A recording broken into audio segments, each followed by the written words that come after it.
Hey friends! So Ableton put out their amazing Midi tools with the release of Live 12, and I know at this point this is kind of old news, but something that I've noticed is that folks can sometimes run into difficulties using the Midi tools to produce results that they would actually want to put in their own music. So this video is going to serve as an example workflow that you can follow along with to use Ableton's Midi tools in the piano roll to make awesome music and get good results. Now throughout much of this video, I'm going to be working with pretty basic sounds. But in order to get in before you think these tools are silly or useless, let me play for you first a preview of what I created with the Midi tools, and then what the idea wound up sounding like with a little bit of light mixing.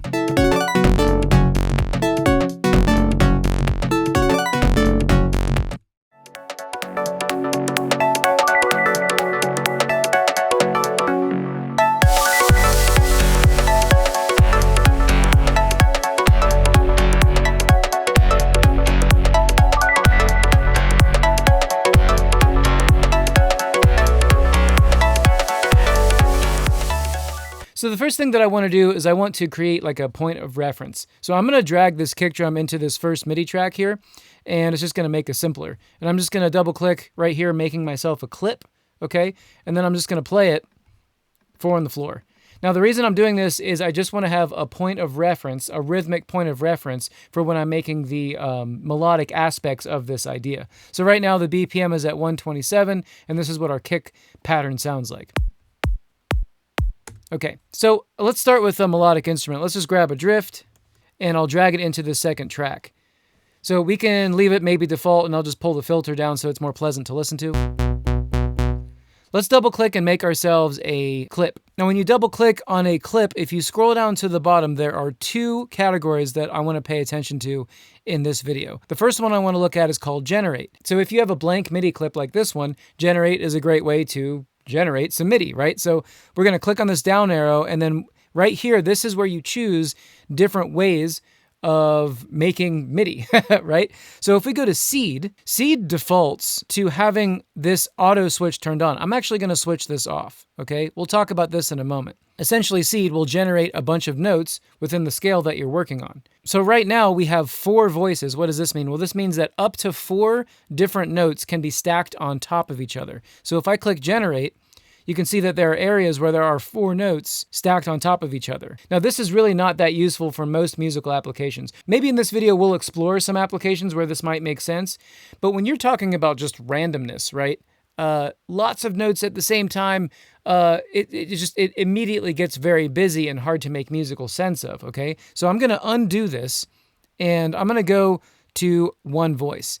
Now, potentially you've done this and all of a sudden notes are adding on top of notes. That's likely because, again, you have the auto switch turned on. With auto on, any changes that you make will actually immediately apply. So when you're just getting started with MIDI tools, I think it's a good idea to turn the auto switch off, okay? Because it just kind of gets out of control, right? So instead, I'm going to make this just 1 voice.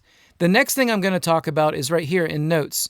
Now, if you have a big spread, you're going from, A-1 all the way up to C5, and you hit generate, your notes are going to be super far apart. And this is yet another dimension where lots of variance creates a not so usable idea, okay? So I'm going to undo that, and instead, let's just choose to put this within a reasonable octave range. So we'll maybe say, all right, we'll go from A2 to C6. Now, you might notice that as I move this, okay, I'm not seeing any sharps and flats. What's going on with that? Well, at the moment, our clip key is actually C major. Now, a lot of folks get this confused too. If I choose, for example, C minor, you also see that reflected up here. And most folks assume that you're setting the key of your entire Ableton set here at the top. All that this is showing up here is the presently selected clip's scale, okay? If I were to click on this future kick, which I know it's a kick drum, but if I were to click on it, notice how it snaps back to C major up here. So if I click on this clip, C minor. If I click on this clip, C major. I want you to understand that each clip can have a different scale associated with it. This is a huge misconception I've seen just all over the place. So let's choose a key that we might want to work with. Let's maybe choose E, and maybe we'll choose Dorian. So now if I go back to this clip, and I go back down to my seed, as I'm moving this range, we've got 2 sharps in this scale. Okay, so I'm going to choose a usable range. Maybe we're going to go to, I don't know, E4, and we'll start with A2. Okay, so I've constrained the available range of the notes that this could make. Now, the next thing I want to look at is that we have different durations here, okay? Let's go ahead and we'll move this up a little bit, and we'll say that we can go from a 16th to an 8th, right? And that's it. And then finally, our velocity goes from 30 to 100. Let's move this up a little bit. Maybe we'll go from 50 to 100. Okay, so this is constraining ranges into what might be musically applicable to what I'm trying to do. And what am I trying to do? Well, right now, maybe I'm coming up with a little rhythm or a note melody or something like that. So now I'm going to go ahead and click Generate. And because I've got my kick drum right here, we can listen to the generated rhythm. Okay, not that compelling of an idea. So the best part is I can just hit Generate again, and we'll replace that original idea with a different one.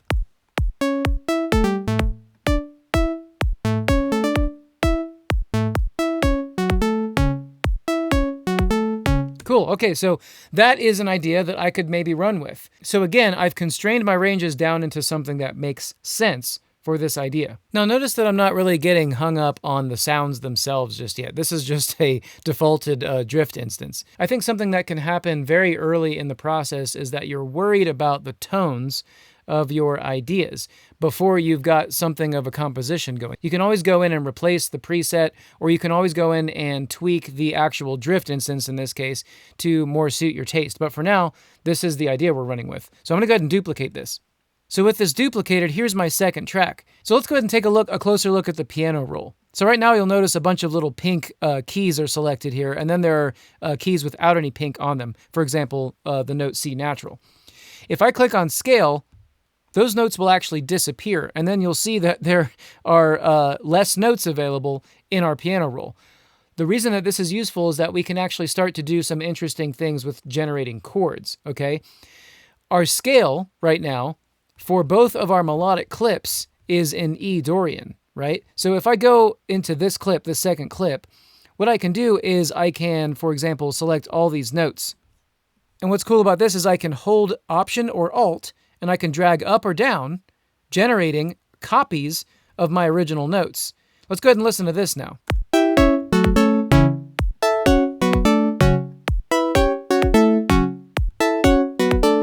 So any copy that I make of these notes is going to be within my scale of E Dorian. So now we have a 2-note chord going over that original sound. And we could keep going with this if we wanted to. We could add another interval, but let's go ahead and leave it at 2 for now.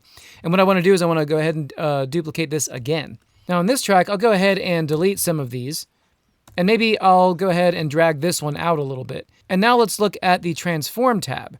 So within the Transform tab, instead of Midi being generated from nothing, what the transform tools do here is they take notes that you already have and change them in some way. So we'll start with Arpeggiate, sure. What I'd like to do now is maybe add an arpeggiation to this idea.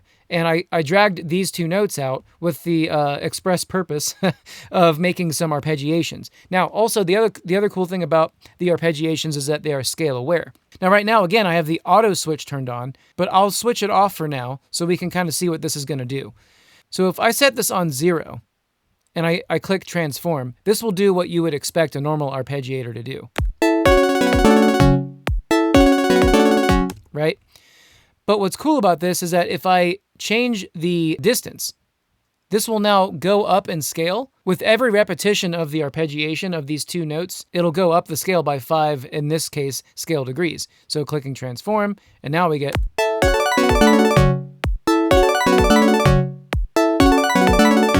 So I actually kind of like that. I'm going to go ahead and delete these, and let's just leave this little arpeggiation in here as sort of like an effect.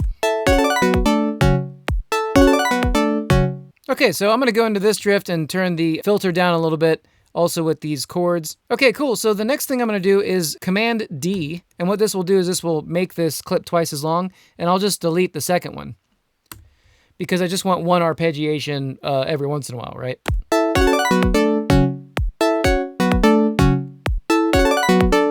Right? All right, so let's add a bass line to this. I'm going to grab a wavetable just to switch it up. Maybe we'll use a saw, pull the frequency down, and we'll make it monophonic. Okay, so making yet another MIDI clip, let's go ahead and take a look at another generate MIDI tool, and let's go ahead and go over to rhythm. Now, turning the auto switch off for the moment, I want to point something out. You can actually choose a pitch for rhythm, so this could be a nice way to work on a bass line. You can listen to kind of where the bass line mainly stays, and then you can change it later if you want. But we're going to choose, maybe F sharp -1. And now check this out. If I click generate, it's going to populate this with the notes. The difference between rhythm and seed is that seed is a random function. So every time you hit generate, it's going to come up with a different set of notes. Rhythm is more of like a sequencer. So you have, in this case, we have 5 steps and we have a density of 3. So the pattern that it's generating will have 3 notes in it, but the sequence is 5 steps long, okay? So if I change any of these options, we're not going to see anything change unless I turn on the auto switch. Now, this is a great time to start using the auto switch because I think that this is kind of this is the generator that will get the least away from you, okay? Because all that it can do is generate a very basic pattern based on these 3 knobs, okay? So let's go ahead and maybe we'll choose that our pattern will be 7 steps, but there's going to be 4 notes within those 7 steps. Let's go ahead and listen to this pattern now. Oh, I think I should bring this up 1 octave.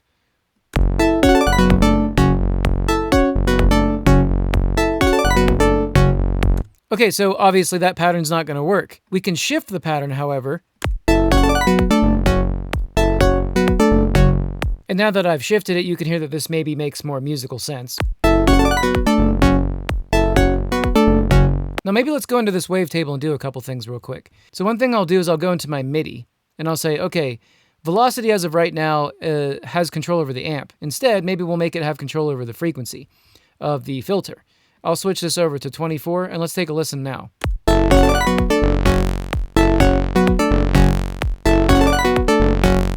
Notice how that's moving up on that last note. Let's go ahead and pull it down a little bit. I'll go ahead and switch off everything else now so we can just hear the bass line. Notice that it's moving up and down because if we look at the clip, we can see that this final note has a little bit more velocity associated with it. Let's maybe make this a little bit more fun by going back to our mod sources and saying, okay, envelope 2, we're going to shape you like this, and maybe we'll add that to the matrix to our filter.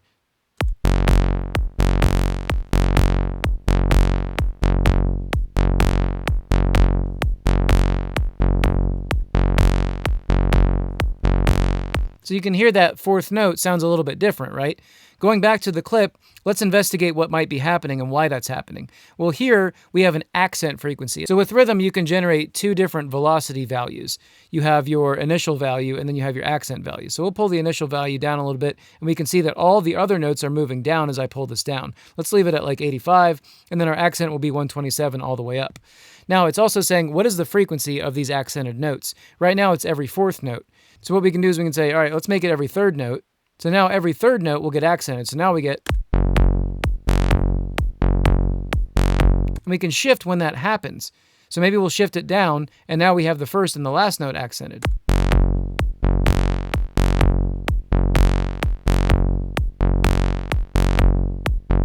Right? Let's go ahead and turn everything else on.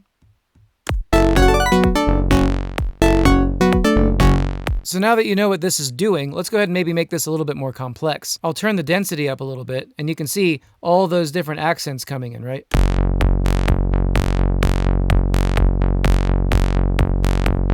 So that's what it sounds like when the density and the steps match each other. And notice that we can't choose a pattern because we've populated all the steps. You can only use pattern when you've decreased the density, right?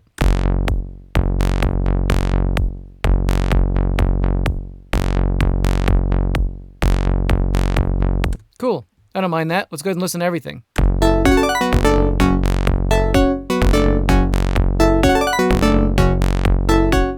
So the MIDI tools can help you come up with ideas, but you don't have to be married to the thing that they come up with. You can always edit it, right? They're just places for you to get ideas started. All right. So maybe one thing that I would want to do is take these first notes out, and maybe this would make more sense for my composition.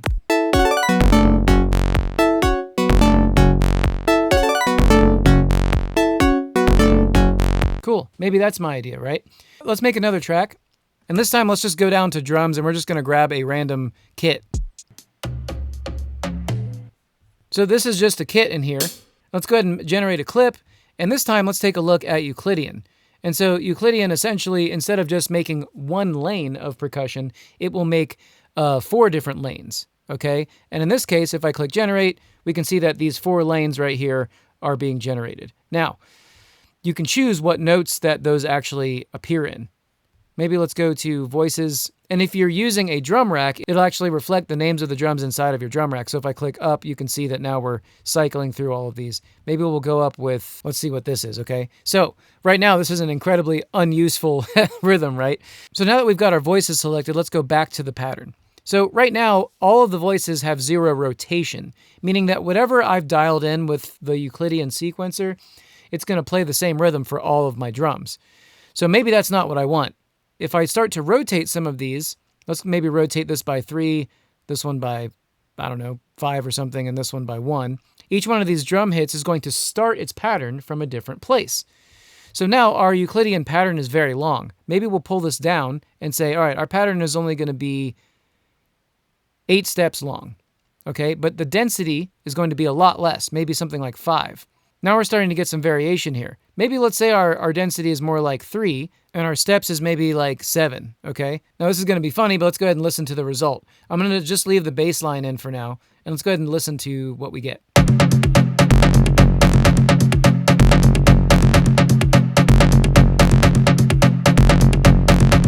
So just like rhythm, this is not a random generator. Instead, what this is doing is you're laying out the parameters here and saying how long the pattern is and how long and how many notes are within that pattern. So higher step counts with lower density is going to yield a more sparse pattern. So let's go ahead, maybe we'll make this up like, I don't know, 11 or something.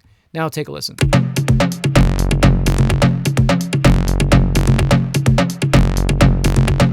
That's starting to get a little bit more musical, right? Of course, it's very busy, but now we have maybe something a little bit more coherent, right? So go ahead and turn this down a little bit and let's listen to everything else.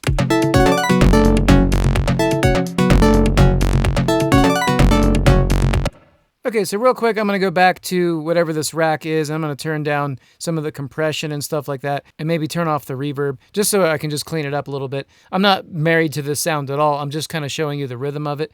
So something that I think that's really important to understand now is that I've left all of these clips in Midi. Nothing is audio at the moment. And what's really nice about this is that we can actually go into our groove and start to listen to what maybe our idea would sound like with a little bit of swing. So if you don't see this tab right here, this groove tab, you can click up here and turn on your groove pool. But essentially, out the gate, any new Ableton clip that you have, if you have Ableton at least set up in a default way, will have the global amount of swing turned all the way down. And it'll have this swing 16th 66 groove preset already loaded into each one of these clips. So taking a look at this clip, we can see that if we go up to the groove, we can see that it's right there, okay? So what's cool about this is we can take this global amount fader, and as we turn it up, we'll start to hear what our idea would sound like with a little bit of swing. So let's take a listen.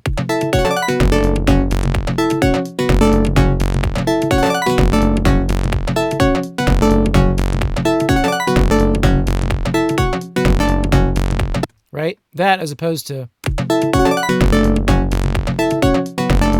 like a really robotic sound, right? So that might be a bit much. Maybe we'll do something like 70%.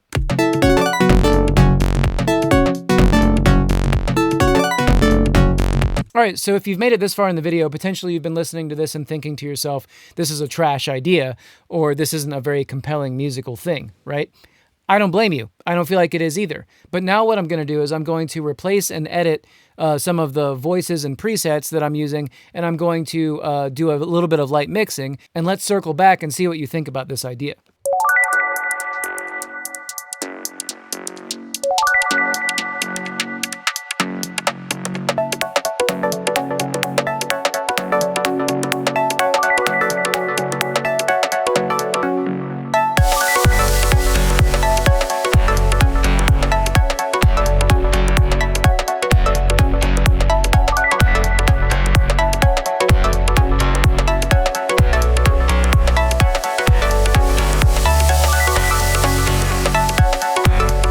So of course, getting from a basic little idea to something that is full sounding and produced and stuff like that can definitely feel like somewhat of a mystery. But if doing that with Ableton Live is something that you're interested in learning, I've created an entire 2-hour-long masterclass workshop on my process from going from an idea all the way to a produced beat. So if that's something that you're interested in, you can find the link to it down in the description or up here. Anyway, I hope that you enjoyed this video. I hope that you learned something from it.